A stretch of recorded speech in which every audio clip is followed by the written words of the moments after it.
उम्र के 7 साल की उम्र से सेंट जॉन हाई स्कूल में पढ़ाई शुरू हुई। अनेक अवसरों पर स्कूल में संबोधनों का, भाषणों का और फिर कॉलेज जिंदगी में वक्तृत्व कला में सैकड़ों पुरस्कार प्राप्त किए। पिछले 50 साल में सामाजिक मंचों पर भी अनेक विषयों पर संबोधन का अवसर प्राप्त हुआ। मगर आज श्रद्धेय स्वर्गीय बाबूजी की जन्म शताब्दी पर उनके बारे में या उनके व्यक्तित्व में, विराट व्यक्तित्व के बारे में बोलने पर मुझे लगता है कि मेरे शब्द बहुत बोने पड़ रहे हैं उनके व्यक्तित्व के बारे में कुछ बताने के लिए। बाबूजी जब 4 साल के थे, ताऊजी 6 साल के थे और भुआ जी 2 साल की थी, तब रायपुर के पास नेवरा में दादाजी रहा करते थे। उस समय में दादाजी का स्वर्गवास हुआ और दादी जी उसी समय सती हो गई। एक ही चिता में उन दोनों ने उनको चिताग्नि दी गई। ननिहाल परिवार तीनों बच्चों का नागपुर में सारडा परिवार में था।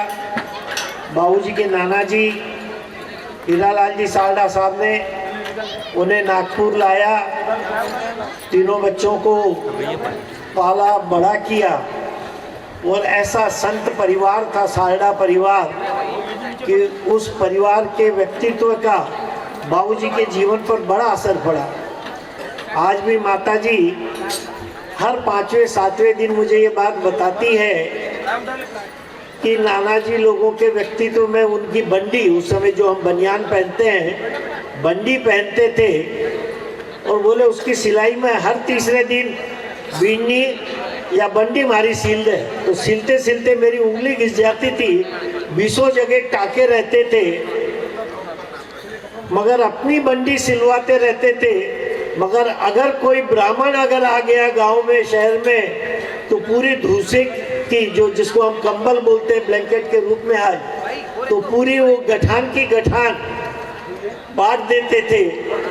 मेरा कहने का मतलब है कि ये वो पीढ़ी थी जो खुद के ऊपर खर्चा नहीं करना चाहती थी और नीडी के लिए, जरूरतमंद के लिए अपना सब कुछ खर्चा करती थी।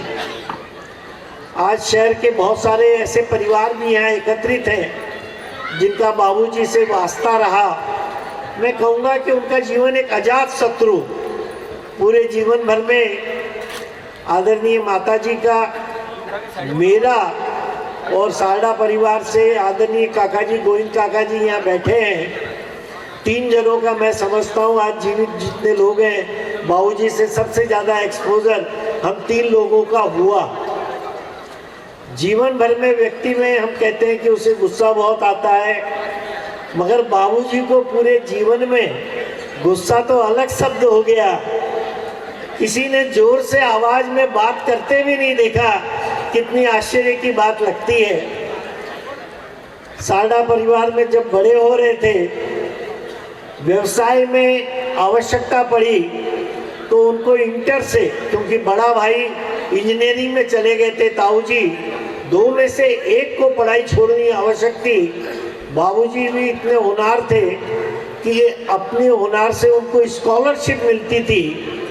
उस स्कॉलरशिप के पैसों से अगर 2 रुपए की गीता का सब्सक्रिप्शन भी उस जमाने में भरा उन्होंने और 5 रुपए की टेबल ली थी।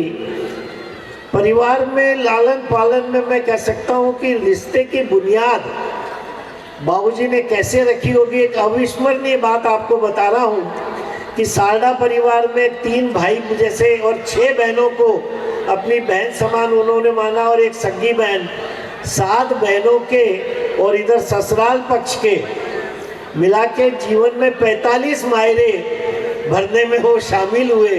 और सिर्फ मायरे नहीं भरे, उनके सगाई संबंध से लेकर सारे विवाहों की सारी व्यवस्था। हम एक आधी मायरा भरने का प्रसंग आता है तो अपने आप को कितना सिकुड़ना महसूस करते हैं। बाबूजी के व्यक्तित्व में 45 मायरे उन्होंने जीवन में भरे और शहर में, नागपुर शहर में सारे परिवार बहुत सारे यहाँ उपस्थित हैं। कम से कम 100 ऐसे परिवार होंगे नागपुर में जिनके घर में बच्चों के सगाई संबंध करने से लेकर कितनी शक्कर घोलनी है जो कहते थे पंचों की, वो भूमिका उन्होंने निभाई। और कोई एक कला में नहीं, कितने कला में पारंगत थे। किसी के घर में बच्चे का लीवर देखना है, कोई नाड़ी देखनी है, बीमारी है, तो सबसे पहले बाबूजी को याद करते थे। कुंडली पंचांग मिलाना करना है तो बाबूजी को याद करते थे। उस जमाने में ऐसे बफेट और बड़े भोजन नहीं होते थे। पंडित घर पे आके खाना बनाता करता था तो बड़ी कोई भोजन रहता था तो कुक भी बाबूजी के पास में सलाह के लिए आता था कि बाबूजी 1000 आदमियों को जीवन है, काई रसोई बनानी है और काई सामग्री बुलानी है, खरीद लेनी है, ये सारी बातें भी उनसे सलाह ली जाती थी। सत्य वचन तो ऐसे थे कि मैं स्कूल के बाद में, कॉलेज के बाद में जब व्यापार हुआ तो बाबूजी का साथ देता था। कॉटन यार्न का हम लोगों का बिजनेस हुआ करता था, काफ़ी तेजी मंदी हुआ करती थी। ग्राहक आता था और उसने पूछ लिया कि बाबूजी क्या लागे आ गए, हमारा गोडाउन 2-2, 3-3 भरे हैं पूरे माल से, मगर उनको मद्दी लगती थी तो बोलते थे अभी मेरे को आगे मद्दी लगती है, जितना जरूरी है उतना ले। कॉटन यार्न के जितने व्यवसायी थे नागपुर में, उनके यहाँ जब बाहर से खरीदी आती थी तो रेट बांध के खरीदी आती थी कि इतने में इतनी गांठें भेज दीजिएगा। सिर्फ हमारी दुकान एक ऐसी थी कि जिसपे सेंड मार्केट रेट बांध के कभी किसी ने बाबूजी से खरीदी नहीं की, कि उनको मालूम था कि रेट बांधने में भी शायद माल ऊंचे में आ सकता है, जो सही भाव होगा वो मदन लाल जी के यहाँ लगेगा। जीवन में कभी चाय नहीं पीना। जब मैं आया व्यवसाय में तो खाने का समय रहता था तो घर दुकान एक थी, उसको खाना खिलाने का तो आग्रह करते थे वो, मगर चाय नहीं पीते थे। तो कोई जो दोपहर की चाय के समय आ जाए तो मेरे को ही बड़े संकोच से बाबूजी को कहना पड़ता था, बाबूजी चाय का समय हो गया। वो किसी को चाय का आग्रह नहीं करते। 1-2 मित्र थे उनके जिनको उस जमाने में भी तंबाकू जैसी खाने की आदत थी। हमारे एक जमाई को भी आदत थी। बाई एक कुशल गृहिणी के रूप में चीज छुपाकर घर में रखती थी, मगर अगर बाबूजी की नज़र पड़ गई तो उठा के सीधा बाहर फेंक देते थे कि मेरे घर में किसी को जहर नहीं खिलाया जाएगा। ऐसी प्रवृत्ति के व्यक्तित्व थे। और मैं समझता हूँ मेरे सारे जीवन में मुझे इतना सीखने को मिला। 1971 में सारडा परिवार से अलग व्यवसाय हुआ। गोविंद काका जी यहाँ बैठे हैं। मेरे को उस उम्र में बड़ा आश्चर्य होता था कि कोई भी मुहूर्त के प्रसंग पे, जैसे दिवाली में ही बही खाते खरीदने हैं और काका जी किसी मुनीम को वहाँ से भेजते थे कि भाया बताओ कद गद्दी बिछानी है, कद बही खाता खरीदना है। जबकि मेरे को लगता था कि इतना ज्ञान तो मेरे को ही है कि गुरुवार है, ये चौगड़िया है, तो इसमें बुलाना करना चाहिए था। तो मैंने बाबूजी को बोला कि काका जी ये बात पूछने के लिए आपके पास क्यों भेजते हैं? तो बेला वो बोलते थे कि बेटा ये मान देने की कला है उसको, जो उसको जानकारी है, मगर बड़े भाई से पूछ के काम करना कितना मतलब यानी जीवन में प्रसंग था कि 71 में आज मैं देखता हूँ व्यापार व्यवसाय से भाई भी अलग होते हैं तो कितनी खींचातानी। मगर आज संबंधों की पराकाष्ठा ऐसी है कि सारडा परिवार के किसी भी प्रसंग में हम पूरे हाजिर रहते हैं और हमारे यहाँ हर समय वो परिवार उपस्थित रहता है। मेरी पहली माताजी का आपको ये जानकर आश्चर्य होगा, 80 वर्ष पहले उनका स्वर्गवास हुआ पहली माताजी का, मगर आज भी उस सारे चितलांगिया परिवार से इतना नज़दीक का संपर्क है कि उस परिवार के भी 7 सदस्य आज यहाँ उपस्थित हैं और हर सप्ताह आज भी माताजी से वो सब यहाँ नियमित संपर्क रहता है। तो आप ससुराल दूसरे पक्ष में मतलब मेरे ननियाल में भी 5 मासियाँ थी। खुद का लालन पालन सारडा परिवार में हुआ तो उनके जीवन का एक संकल्प था। उन्होंने 22 बच्चों को, रिश्तेदारों को, चाहे बहन के हो, सालियों के हो, भाई के हो, उनको पढ़ाकर तैयार किया अपने घर में।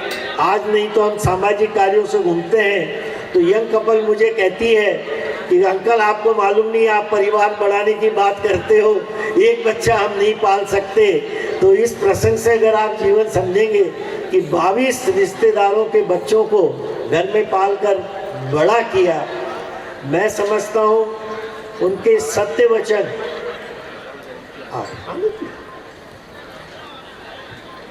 उनकी व्यापार की जो साख, अनेक संस्थाएं हैं, सारे बच्चे वो उनमें से बहुत सारे लोग यहाँ आए। गोविंद खड़ा हो रहा है कि ऐसे बहुत सतीश जी, यहाँ ऐसे सारे लोग हैं जिन्होंने अनेक संस्थाओं को उच्च स्तर पर पहुँचाया अपनी सेवाएं देकर। एक संस्था में हम कार्य करते हैं तो हमारे मन में घमंड का भाव आ जाता है, कॉलर ऊंची करते हैं कि हाँ मैंने कुछ काम किया। आज शहर में 12 ऐसी संस्थाएं हैं जिन्हें बाबूजी ने सींचा। झालरिया पीठ के प्रति उनका लगाव स्वामी जी ने भी बताया, दोपहर को मैंने भी आपको कहा था, जब वीर राघवाचार्य जी ने, यानी दादा स्वामी बोलेंगे हमारे अभी स्वामी जी के सेकंड जनरेशन में, उन्होंने आदेश दिया कि नागपुर में झालरिया पीठ का मंदिर बनना चाहिए। गोविंद काका जी आए हैं, उनको फाउंडर सेक्रेटरी बनाया गया। 2.5 साल तक वो दुकान पे नहीं आकर वो मंदिर बनाया, और आज भी 55-60 साल हो गए हैं, उस मंदिर में कोई रिपेयरिंग का काम नहीं पड़ता। वास्तुशास्त्र में उनको इतनी जानकारी थी कि मुझे याद है कि वर्धमान नगर का हमारा मकान बना तो 10 साल तक शहर के सारे लोग जिन्हें नया मकान बनाना रहता था, प्रकाश भैया यहाँ मौजूद है, प्रकाश भैया के पिताजी डॉक्टर सोनी हमारे फैमिली मार्गदर्शक और ये थे। मुझे लगता नहीं कि कोई दिन ऐसा रहा होगा कि इतवारी के उस साइड से निकल के डॉक्टर साहब घर पे नहीं आए हो। और वर्धमान नगर में भी हम शिफ्ट हुए तो डॉक्टर साहब ऐसा एक एक से रिश्ता रखना, भैया के खुद के परिवार में हर शादी में डॉक्टर साहब बाबूजी के ऊपर सारी जवाबदारी सौंप देते थे। निश्चित रूप से मेरा मानना है अनेक कठिनाइयाँ जीवन में आई, मगर जब भी कठिनाई आती है गणेश जी का नाम और बाबूजी का नाम लेने से मैंने देखा कि उनकी इतनी पुण्याई रही कि वो कठिनाई सोनी परिवार से बहुत संघर्ष हमने किया जीवन में।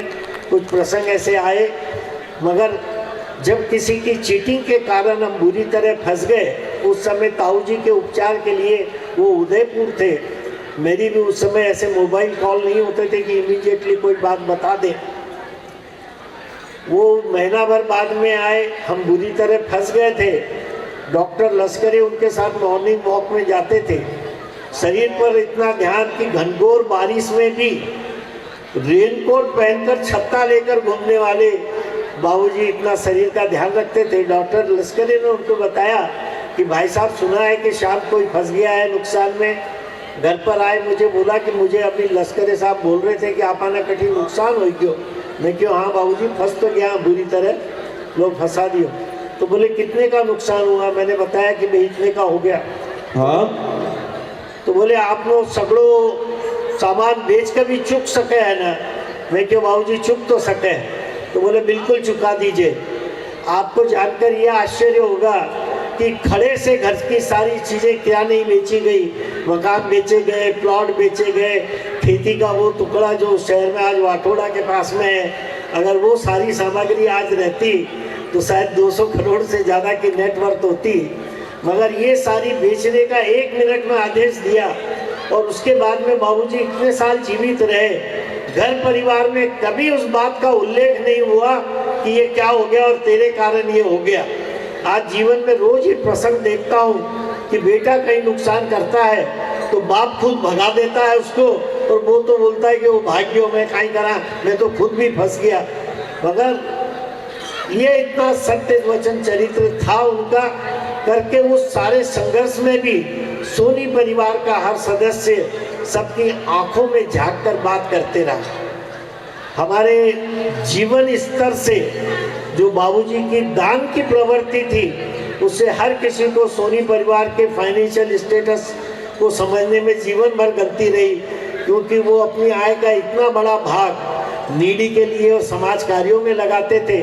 और मुझे भी ये सीख दी कि कितनी भी तकलीफ में रहें, अपनी एक आय का परसेंटेज मेरे ऊपर दर्जा है कि मैं 4 साल की आयु में अगर सालडा परिवार नहीं होता, उनका साथ नहीं मिलता तो नहीं तैयार हो सकता था, तो तुझे इस नियम का पालन करना चाहिए।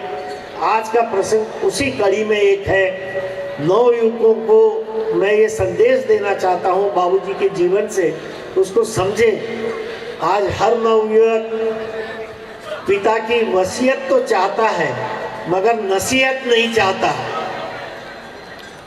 वसीयत चाहता है और नसीहत नहीं चाहता। तो इस बात में कहीं सुधार लाए जीवन में कि वसीयत जितनी प्यारी है, बुजुर्गों की नसीहत भी उतनी ही प्यारी हमको रहनी चाहिए। ये एक जीवन का प्रसंग होना चाहिए। आज आप सब लोगों ने यहाँ पधार कर बाबूजी के इस जन्म शताब्दी समारोह में, मुझे कई लोगों ने कहा कि इसके पहले ये कार्यक्रम हमने अपने जीवन में नहीं देखा, मगर मैंने कहा कि सामाजिक कार्यकर्ता के रूप में बहुत सारी नई चीज़ हमने शुरू की है। मुझे विश्वास है आने वाले वर्षों में ऐसे सैकड़ों प्रसंग होंगे, और जो व्यर्थ में अपने ऊपर खर्चा करके, पार्टी करके हमारे युवा खर्चा करते हैं, उस धन को समाज के नीडी लोगों में लगाएंगे। आज सोचता हूँ बाबूजी के आशीर्वाद से क्या नहीं हमारे पास में शरद जैसा ऐसा पुत्र है कि जिसको शब्द भी नहीं बोलना पड़ता, आँख के इशारे से समझ जाता है कि उसके पिता क्या चाहते। 6 महीने पूर्व मैंने इच्छा प्रकट की कि बेटा मेरे मन में भाव है कि बाबूजी के जन्म शताब्दी पे बड़ा कार्यक्रम होना चाहिए। और कैसा आयोजन किया, ये शरद और रूपाली ने आयोजित किया। बहुत सारे लोग तो मुझे आज भी पूछ रहे थे, तो मुझे खुद को भी नहीं मालूम था कब क्या होना चाहिए। सिलेक्शन ऑफ स्पीकर्स की कैसे कैसे लोगों को बुलाना, वो बाबूजी के चरित्र से मेल खाना चाहिए। वो सारे प्रसंग आपने देखा कि वैसी सारी शिक्षा हमको मिली। तो महाराज भी पधार गए हैं, महाराज के चरणों में मेरा वंदन।